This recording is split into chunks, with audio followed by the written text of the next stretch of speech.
Hola, buenas madrugadas. Ya estamos aquí con todo nuestro cargamento de temas. 2 horas tenemos por delante en esta primera cita del programa para llevaros de viaje hacia esos mundos que aquí, en el Espacio en Blanco, en Radio Nacional de España, nos gustan. Serán 2 temas, 2 maneras para pasar y disfrutar de la madrugada de este verano español y de la radio de noche, de madrugada, que es cuando se escucha, cuando se conecta. Gracias a todos por sintonizar con nosotros. Y ya sin perder más tiempo, ahí vamos. Enrique de Vicente nos lleva de viaje a conocer esos asesinos y sobre todo a quien está detrás de ellos.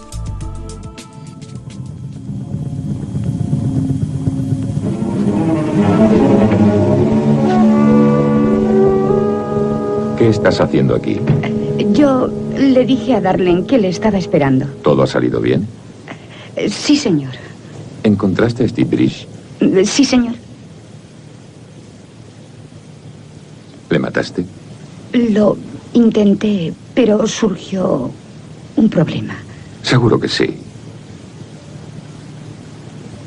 Has cometido un error al contestarme. Me lo ha preguntado y yo... Lo sé. Pero no estás programada para recordar un asesinato. A menos que yo quiera. Deja de pretender que estás hipnotizada. Y piensa que estás... Ahí estaba esa primera introducción y quizá, Enrique, antes de entrar más profundamente en el tema, aclarar algo que la gente, bueno, incluso yo me incluyo, desconocíamos. Parece ser que la hipnosis nos habían contado que servía, bueno, para inducir una serie de cosas en el individuo, pero nunca algo que fuera en contra de su voluntad, algo que fuera en contra de sus convicciones, etcétera. Parece ser que se demuestra con todos esos estudios que tú has hecho que un individuo bien hipnotizado, bien inducido, se puede hacer con él lo que uno quiera, incluso llegar a matar. Pues sí, no hay ninguna duda, aunque algunos hipnólogos, muchos hipnólogos defiendan lo contrario. Hombre, obviamente están protegiendo el buen nombre de su profesión, pero mediante la hipnosis hay diferentes maneras. Ahora, la forma más práctica, y es una forma muy antigua, es la combinación de drogas e hipnosis. Es decir, voy a poner un ejemplo muy simple, y desde luego esto no son especulaciones. He publicado un artículo en Año Cero, en el cual, hace ya tiempo, en el cual daba todo detalle acerca de los experimentos, las opiniones de expertos en hipnosis que, curiosamente, trabajaron para los servicios de inteligencia como asesores, que aproximadamente desde finales de los años 30 y fundamentalmente desde el año 41 empezaron a hacer experimentos con militares. Algunos de ellos están descritos con todo detalle, de qué trampas y qué triquiñuelas se podían utilizar para convertir a personas hipnotizadas en asesinos, pese a que eso estuviera en contra de su ética. Es decir, la cuestión es muy simple. Se dice que mediante hipnosis no se puede obligar a nadie a hacer algo que esté en contra de sus principios éticos. Por ejemplo, no podría obligarse a una señorita hipnotizada no se la podría obligar a hacer el amor, es decir, violarla, si es que eso no está conforme a sus principios éticos. Lo que pasa es que se pueden manejar una serie de mecanismos. Vamos a suponer que esa persona en condiciones normales nunca haría eso, pero que puede tener una serie de represiones, que realmente está deseando liberarse de ellas. Se puede manipular eso. El caso de por ejemplo, dejarse robar o robar a otra persona. Se han hecho experimentos concretos dentro del ejército en los cuales se han hecho toda una serie de trucos y triquiñuelas. Por ejemplo, voy a poner un ejemplo muy simple. Se convence a una persona mediante hipnosis que otra le ha robado un dinero, por lo tanto esa persona tiene absoluto derecho a coger ese dinero y guardárselo. Se puede, mediante una serie de manipulaciones, convencer a una persona hipnotizada de que otra persona va a matarla a ella, va a matar a alguien de su familia o va a atentar contra un principio básico para él como la patria, y que la única manera de defenderse a él, a sí mismo, a su familia o a la nación es matando a esa persona. Pero los servicios de inteligencia no se han detenido ahí. Cuando han trabajado en el tema de la hipnosis, han ido mucho más allá. Por un lado, han utilizado la combinación de drogas e hipnosis. Un ejemplo muy simple. Digo muy simple porque todos los documentos que yo he ido resumiendo, porque hay infinidad de documentos al respecto, son mucho más complejos los procedimientos, las investigaciones que se hicieron, pero un procedimiento muy simple. Se se suministra una droga a una persona siguiendo muchas vías. Por ejemplo, echándoselo en la bebida, cuando está, por ejemplo, con una prostituta, cosa que se ha hecho, en la operación Midnight Climax, es decir, operación Orgasmo de Medianoche, que es uno de los muchos experimentos organizados por los servicios de inteligencia norteamericanos en los años 50. Una prostituta llevaba a un cliente, le echaba droga en la bebida, y a partir de ahí se podía empezar a manipular a esa persona. Sin más, a una persona durante un examen médico, cosa que se dio durante mucho tiempo, con gente que hacía el servicio militar, con gente, por ejemplo, que cumplía misiones en la cual manejaba información altamente secreta en la guerra del Vietnam, por ejemplo. Esa persona sufría un examen médico aparentemente rutinario, o por el contrario tenían que sufrir una pequeña operación, y se les inyectaban cierto tipo de drogas muy diversas. Se han utilizado desde el LSD a otra serie de drogas, y a través del estado que le producían esas drogas, normalmente eran drogas mucho más potentes, como el suero de la verdad. A partir de esas drogas se lograba un estado perfecto para empezar a darle sugestiones hipnóticas. Se iba creando un condicionamiento, hipnotizándole en ese estado, se facilitaba volverle a hipnotizar otra vez, mezclando drogas, se iba debilitando la libertad, la voluntad del individuo, y poco a poco se le iban introduciendo, por ejemplo, introduciendo en su psiquismo alucinaciones a través de drogas como el LSD. Se le creaban estados alucinatorios del tipo que alguien venía a matarle y tenía que defenderse contra ese alguien. Y no solo esto, sino que primero se hicieron pruebas con personas normales, pero luego se trabajaba con asesinos en potencia. Se han hecho encuestas según las cuales un altísimo porcentaje, casi una tercera parte de las personas con las que se trabajó, en las que se investigó en Estados Unidos, eran asesinos en potencia, es decir, gente que estaban dispuestos a matar abierta y absolutamente por convicciones patrióticas o a cambio de dinero. La tercera parte, se había visto que una tercera parte de la gente reconocía que serían capaces de matar a cambio de una cierta cantidad de dinero, quizá muy elevada. Bueno, ¿qué ocurre? Con estos asesinos en potencia se trabajaba con mucha más facilidad. Lo único que hacía falta era exacerbar sus instintos criminales. Pero no se trabajó solo con ellos. En el año 52, por ejemplo, la CIA organizó un proyecto según el cual se iba a trabajar con un diplomático de un país aparentemente amigo, al cual se le suministraba droga a través de la bebida, con el cual se empezaba a trabajar para que ese diplomático finalmente perpetrara un asesinato, atentara contra una alta personalidad norteamericana, desencadenando así un conflicto de forma artificial. Es decir, hay un país que atenta contra un norteamericano, con lo cual ya la CIA tiene la excusa perfecta para iniciar un ataque contra ese país. Y estamos hablando del año 40 y tantos, del año 52, y podemos llegar con esas investigaciones, nunca podemos sobrepasar el año 60. A partir del año 60 empieza a perderse la pista. Se sabe que siguen toda una serie de proyectos de los que se sabe muy poco. ¿Por qué se sabe muy poco? Sencillamente porque en el año 74, cuando la Comisión Senatorial de los Estados Unidos, a raíz del escándalo Watergate, se creó una comisión senatorial para investigar las actividades de la CIA. Esa comisión senatorial estaba dirigida por el senador Frank Iglesia, por Francisco Iglesia, sería la traducción del apellido. Bueno, esta comisión, ya era sospechoso que el senador Frank Church fuera miembro de ciertas organizaciones a las que aparecían organizaciones todopoderosas de tipo internacional, como la Trilateral, como el CFR o Consejo de Relaciones Internacionales, o como el grupo Bilderberg, a las cuales estaban ligadas toda otra serie de personajes que manejaron esta operación de control mental. Pues bien, a raíz de esta investigación empezaron a descubrirse evidencias acerca de algo que se ha denominado genéricamente la operación control mental. Eran toda una serie enorme de operaciones que habían llevado adelante la CIA, el Servicio de Inteligencia de la Fuerza Aérea, la DIA o Agencia de Inteligencia de la Defensa y otra serie de agencias.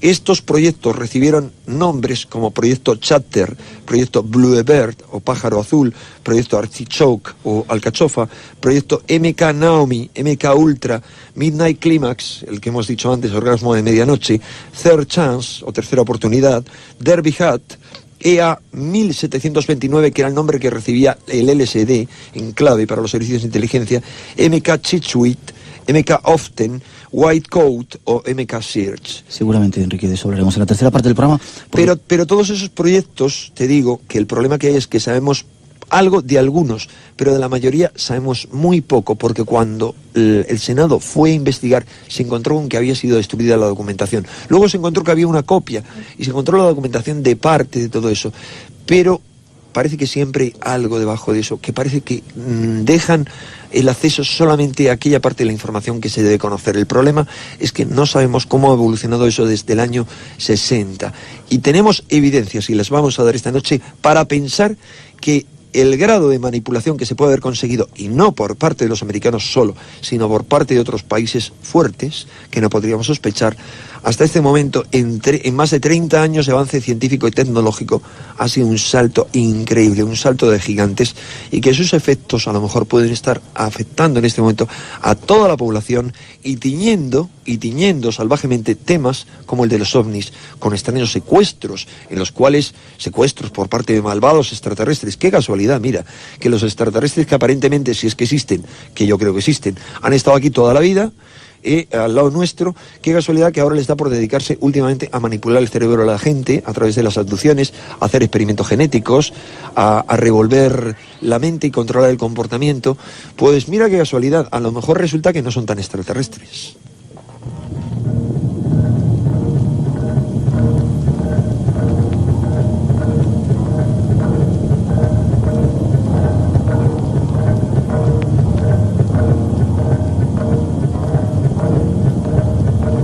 Toda esta serie de planes ha llegado, o hacen pensar que a lo mejor el asesino de Kennedy, de Martin Luther King y del otro Kennedy, pudieran estar hipnoprogramados. Tú hablas en varios de tus artículos de un tal Luis Ángel Castillo y Oswald y otra serie de personajes, Sirhan, que fue ese otro asesino, que probablemente, hubiera detrás toda una preparación por parte de algunas agencias de inteligencia para cometer el magnicidio. Muy bien, no sé si quieres que resumamos brevemente la historia de Luis Castillo para entender por qué hilos ha llegado al ovillo de todo esto. Muy breve si quieres, porque después tenemos que hablar también de otra posibilidad, incluso llevarnos al suicidio, y es otra posibilidad que tú comentabas ahora, que estemos absolutamente controlados. Comentando muy brevemente la historia de este Luis Castillo, este hombre, que es un nombre ficticio de un individuo cuyo nombre auténtico no se ha llegado a saber, en 1967 fue acusado por la policía filipina de participar en la preparación de un atentado comunista contra el presidente Ferdinand Marcos, el presidente que fue derrocado, como todos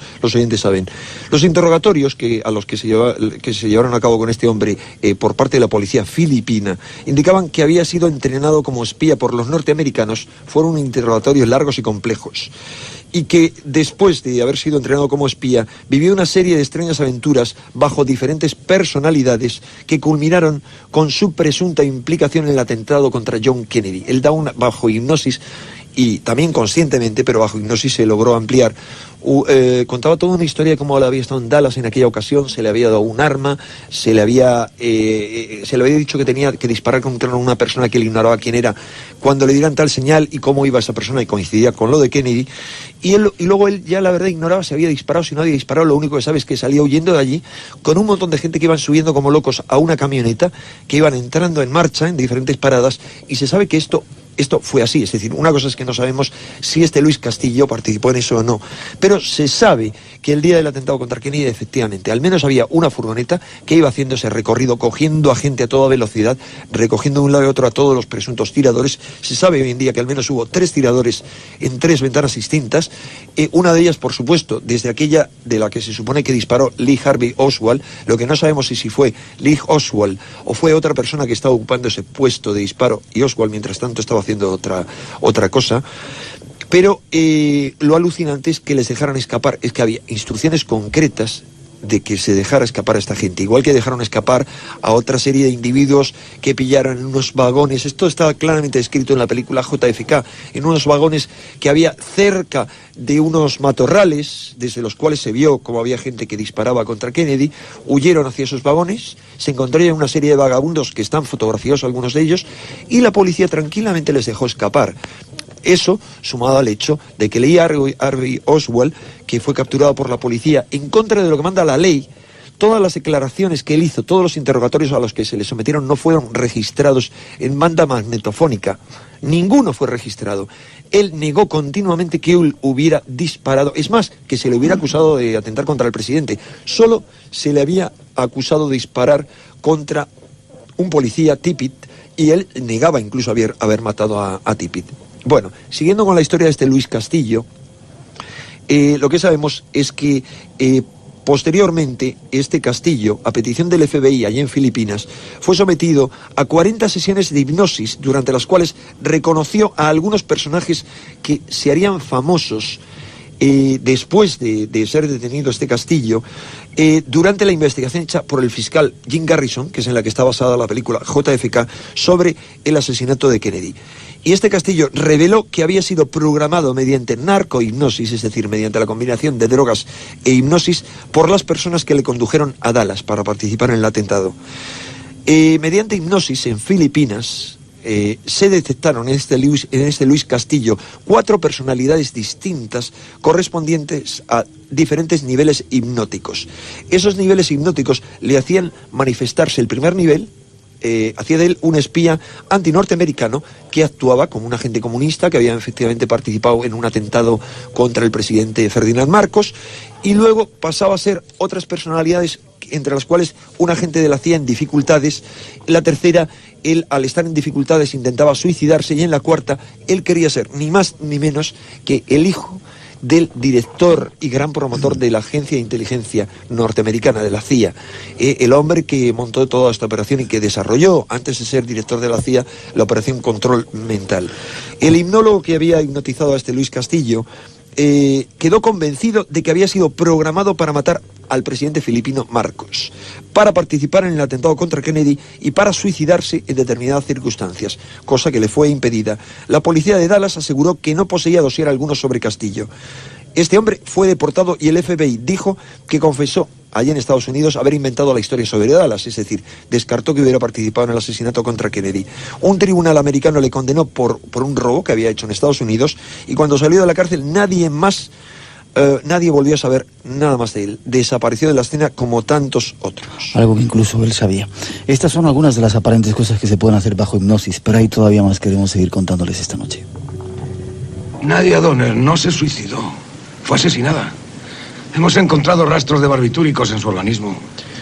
Teniente, Nadia Donner no murió por barbitúricos. Su muerte fue algo más dramática. Se arrojó desde un 5º piso.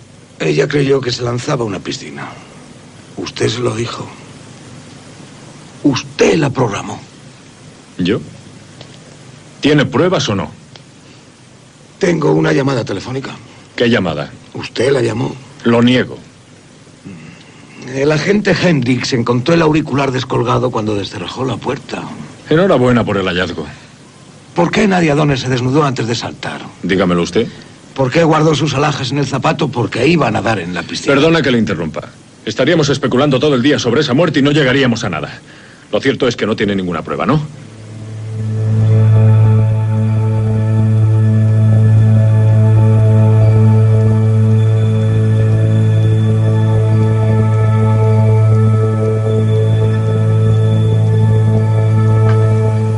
Esta es otra modalidad.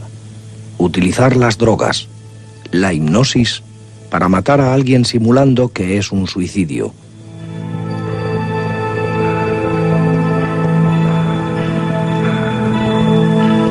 Nuestros compañeros nos darán más información sobre estos inquietantes casos.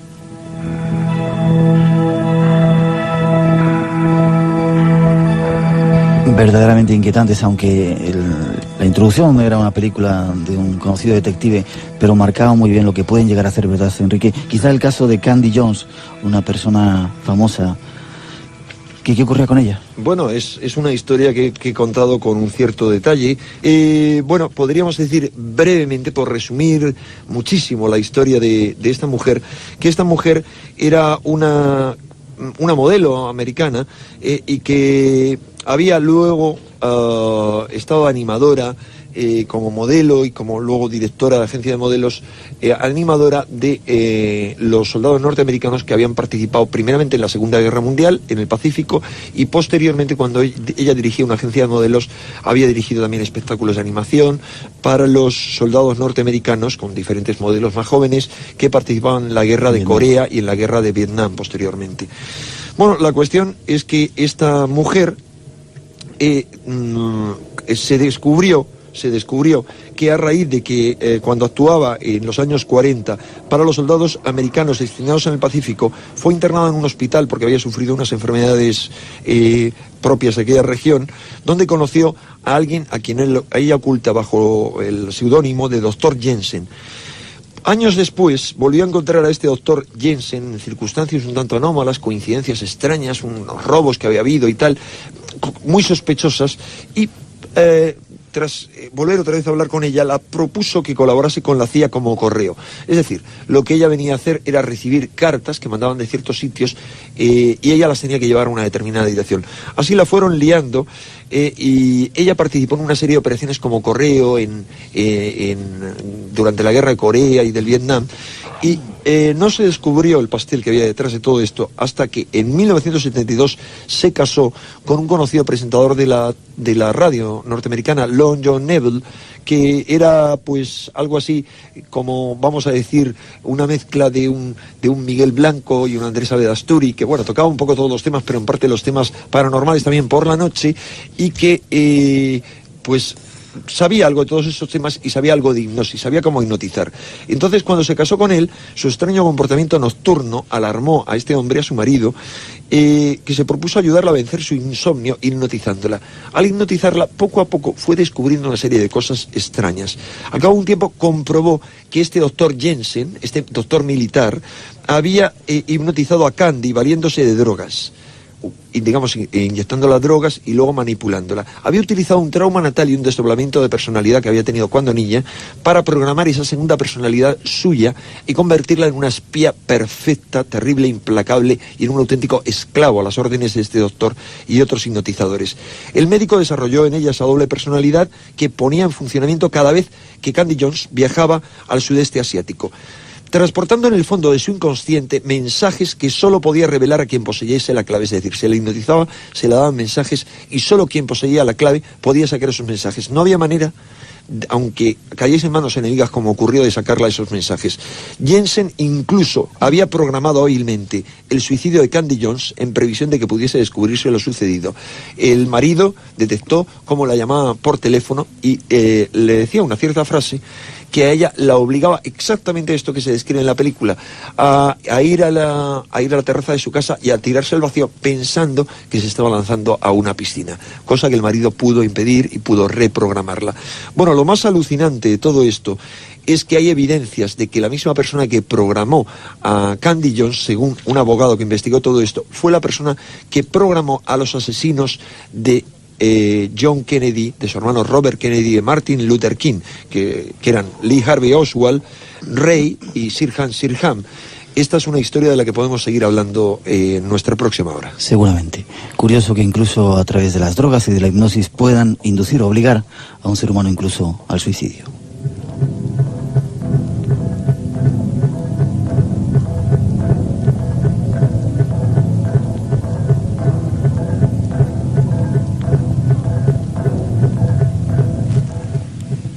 El radio de acción de la CIA se extiende fuera de los Estados Unidos.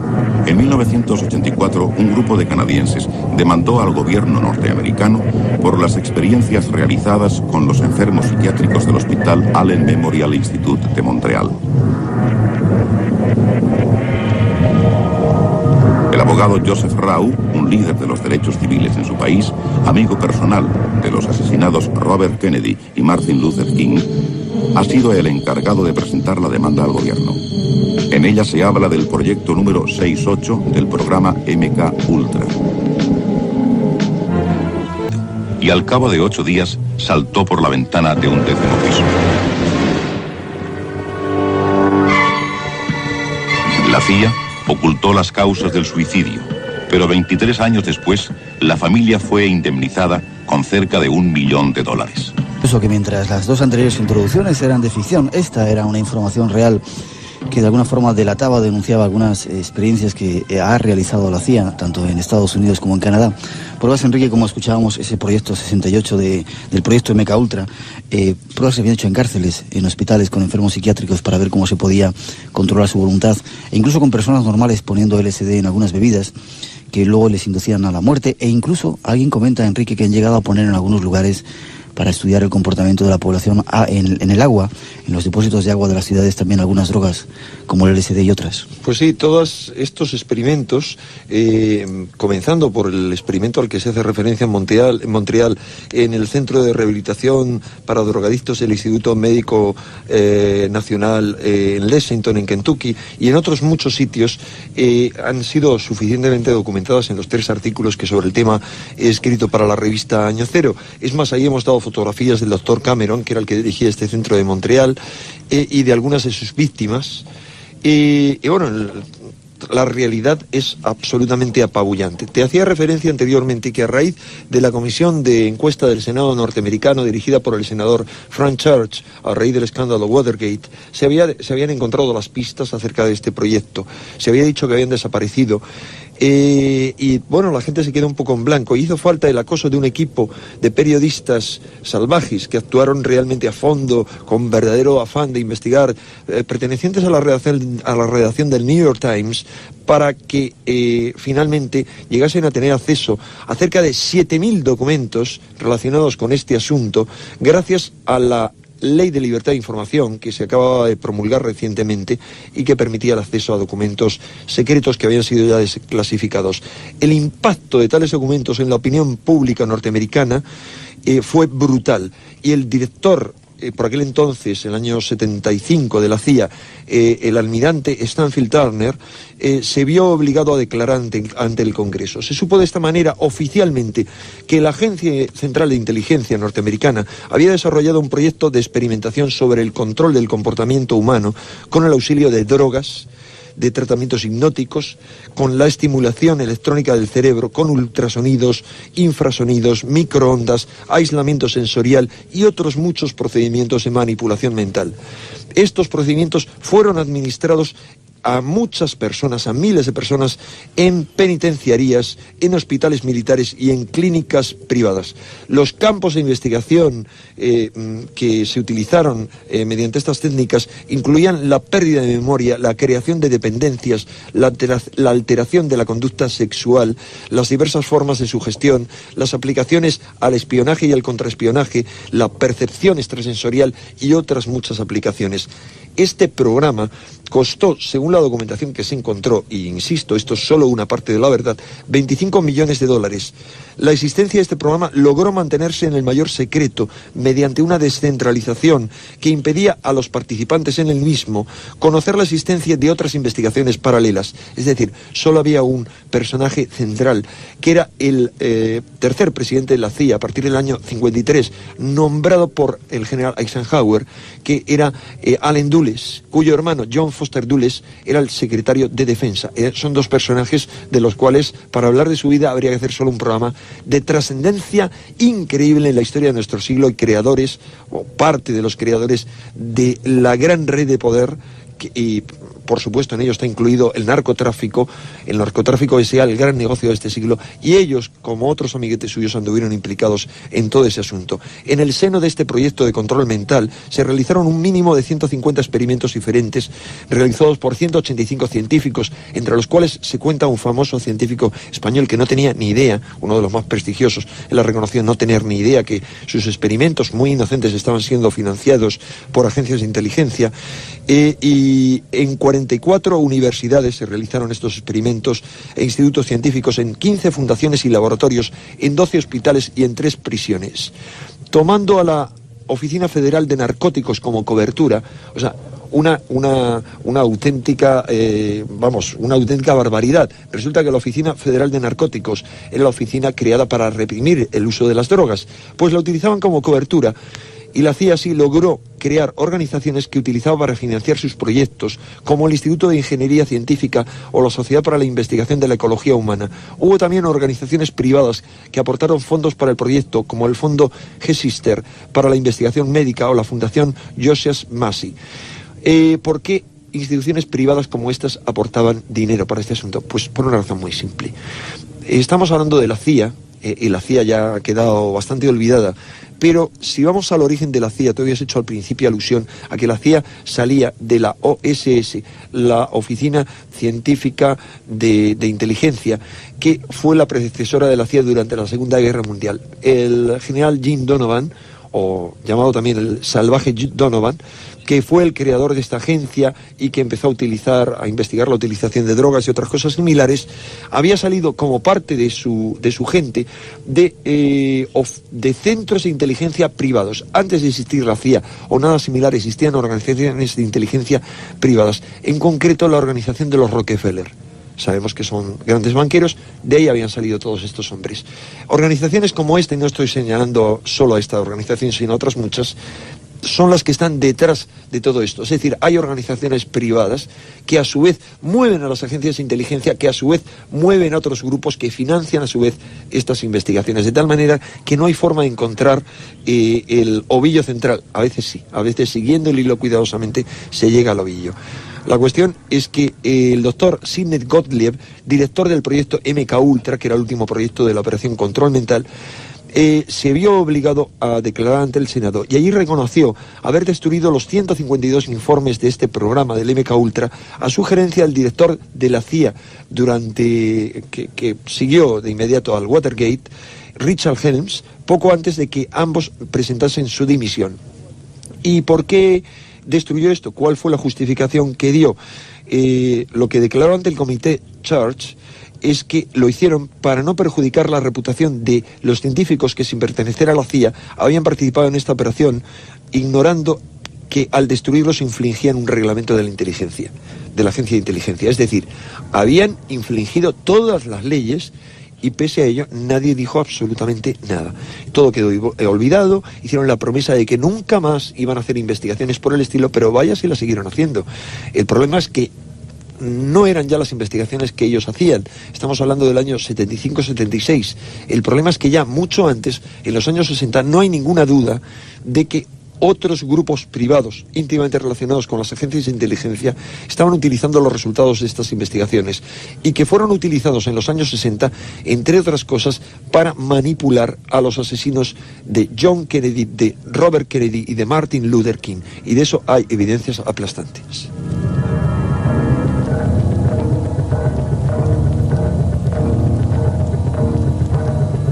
Y esas evidencias queremos tratar de verlas en el poco tiempo que nos queda de programa. 3 asesinos hipnoprogramados, ¿no, Enrique?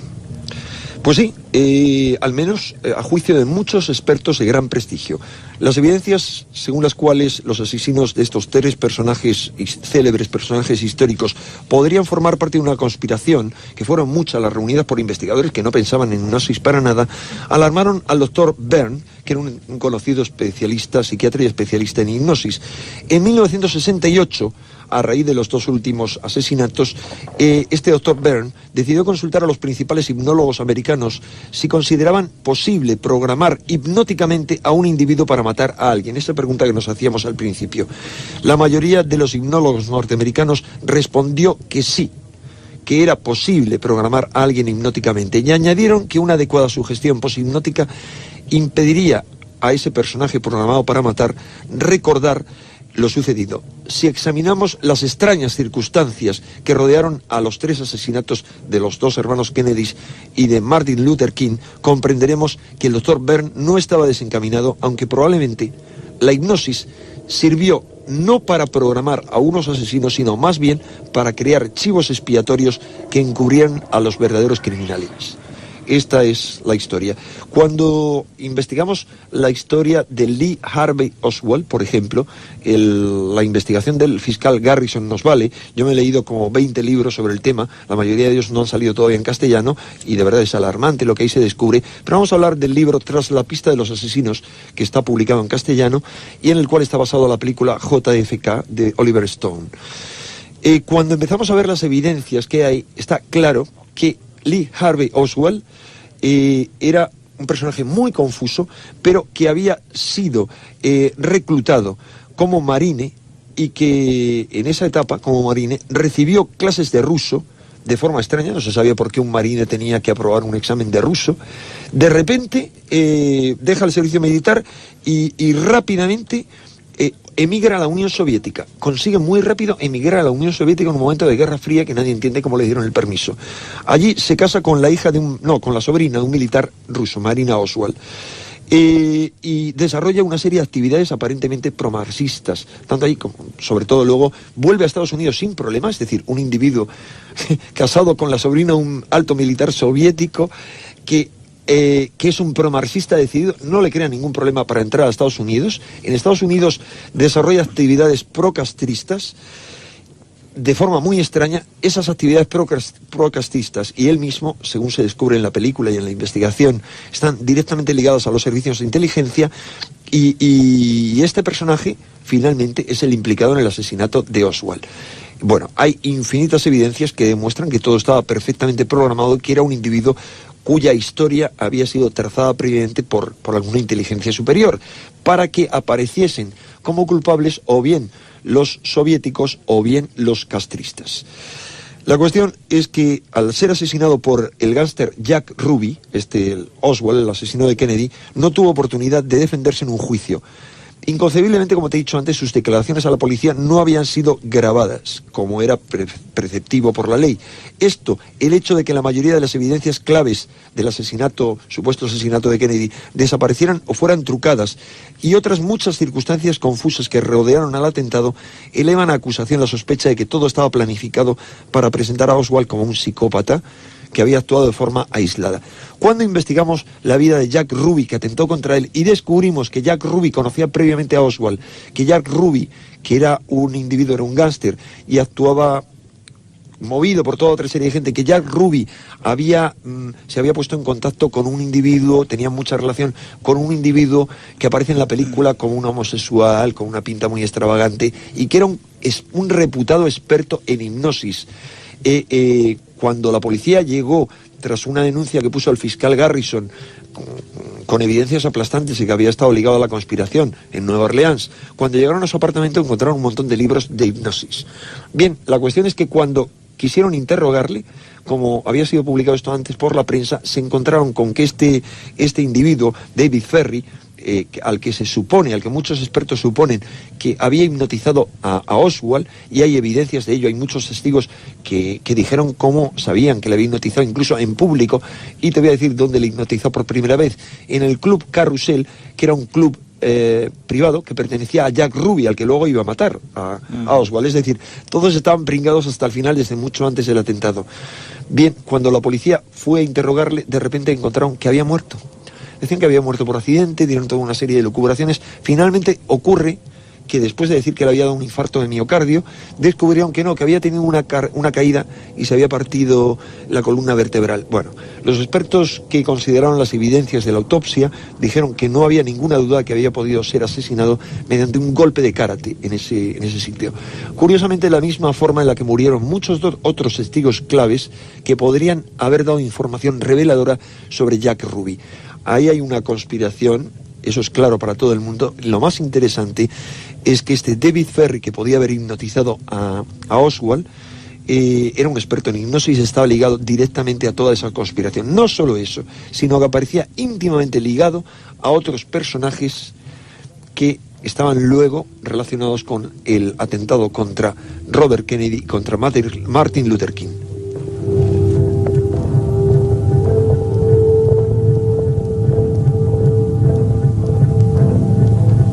Hoy hemos querido tocar este tema porque, bueno, hay evidencias de que los tres asesinos de esas tres... Bueno, hemos mencionado las evidencias de John Kennedy, que son mínimas, pero de Robert Kennedy y de Martin Luther King no hay ninguna duda de que fueron hipnotizados sus presuntos asesinos. Es más, el presunto asesino del Martin Luther King, Ray, su defensor, su defensor le vendió de forma descarada, fue el primer juicio que perdió, y actualmente quien le defiende es uno de los principales hombres que movió la campaña de los Kennedy. Es decir, es un hombre del equipo de los Kennedy que está convencido de que a través de esa investigación van a llevar... Perdón, no, me he equivocado. Sí, es correcto, es el que asesinó a Martin Luther King, y están convencidos de que de esa manera van a lograr descubrir...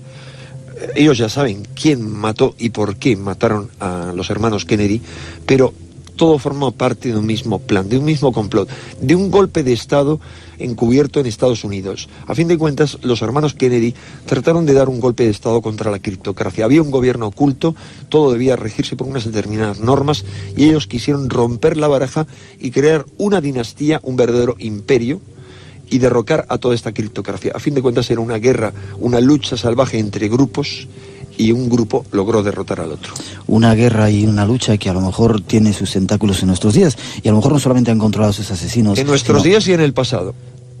Pero voy más allá todavía, Enrique. De esto tendremos que hablar muchas veces más. Tendremos que hablar muchas veces, porque cuando uno sabe cuál es la función metahistórica que cumplió John Kennedy, qué arquetipo cubrió y cuáles eran algunas de sus convicciones profundas, cuáles se suponen que eran, pues uno empieza a perder el sentido común y empieza a perder muchas cosas. Esto es una vieja lucha de arquetipos, de encarnación de arquetipos en diferentes épocas, y son arquetipos que han sido encarnados en el pasado y que vuelven a ser encarnados en nuestra época, como actualmente se encarnan nuevos arquetipos que están en continua lucha, que es una lucha muy vieja que viene desde el origen de la humanidad. Y hablaremos de ella en el programa. La última pregunta, Enrique: ¿hasta qué punto podemos saber si estamos controlando a otros también por esas fuerzas? ¿Hasta qué punto nos pueden controlar? ¿Hasta qué punto? ¿Tú crees que eres un individuo libre? A veces me lo llevo a creer. ¿Tú qué piensas de ti mismo? ¿Te consideras como una oveja encerrada en un corral? A veces me lo llevo a creer.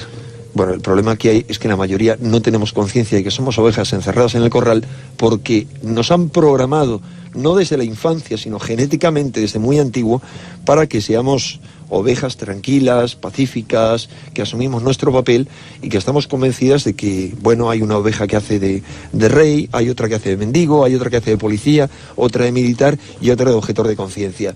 El asunto es que no tomamos conciencia de que somos ovejas hipnotizadas dentro de ese corral.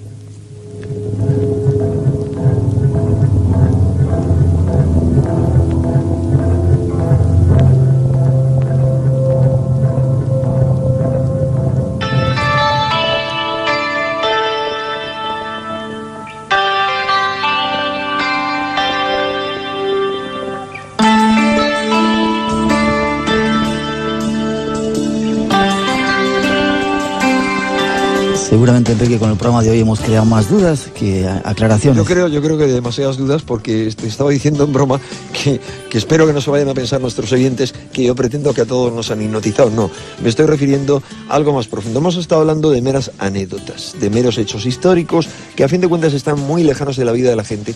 El problema es nuestra convicción de que todo es de determinada manera en el mundo. Aun creamos en lo que creamos, tengamos las convicciones que creamos, nos creemos demasiado ciertas cosas, que todas las estructuras, aún las estructuras más elevadamente espirituales, que pueden hablar de un significado, del karma, de un sentido de la existencia, etc., a lo mejor hasta esas estructuras son trampas que nos impiden tomar conciencia de nuestra verdadera naturaleza de seres espirituales libres, con derecho a la libertad, que estamos encerrados en este cuerpo, en este planeta, hipnotizados por una programación, por esta realidad que vivimos, por una programación genética y por una programación social, educacional, para estar convencidos de determinadas cosas. El problema es que es muy difícil salir de ese estado de hipnosis y tomar conciencia de que somos libres, porque si tomáramos conciencia de eso, quizás nos rebelaríamos contra nuestro programa, contra nuestros sueños, y dejaríamos de cumplir la función para la que estamos aquí, la función para la que estamos aquí desde hace mucho, desde el comienzo del Homo sapiens. Y el problema es que quizá se acerca la hora en que mucha gente empecemos a tomar conciencia de eso y en que demos un salto más allá de la historia. Vamos a intentar hacerlo aquí en el programa, si te parece, Enrique, ¿vale? Dicen que hablar de estas cosas es peligroso. Tendremos que protegernos entre nosotros, cuídate, ¿vale? Bueno, a fin de cuentas, si uno está convencido de que es inmortal, yo creo que no tiene nada que temer.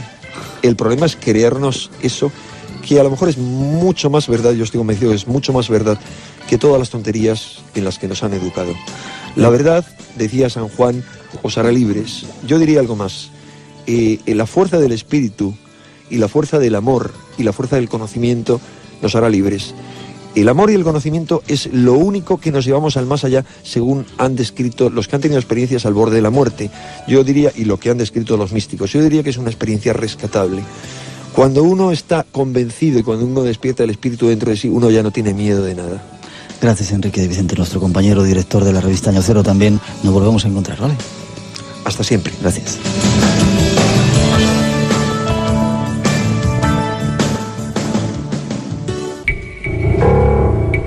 Enigmas, misterio, imaginación, espacio en blanco.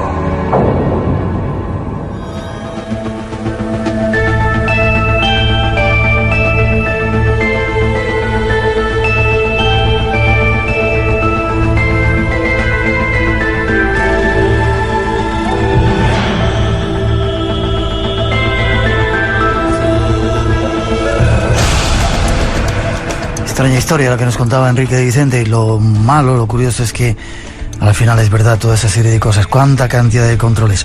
Tenemos que hacer una mínima pausa. Llegan las noticias de las 3, las 2 en las Islas Canarias serán tan solo unos minutos.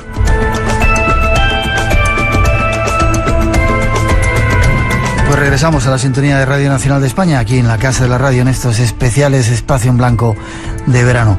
Hay una extraña investigación que nos va a dar más datos sobre la vida de Jesús. No os lo perdáis si no lo habéis escuchado, ya veréis.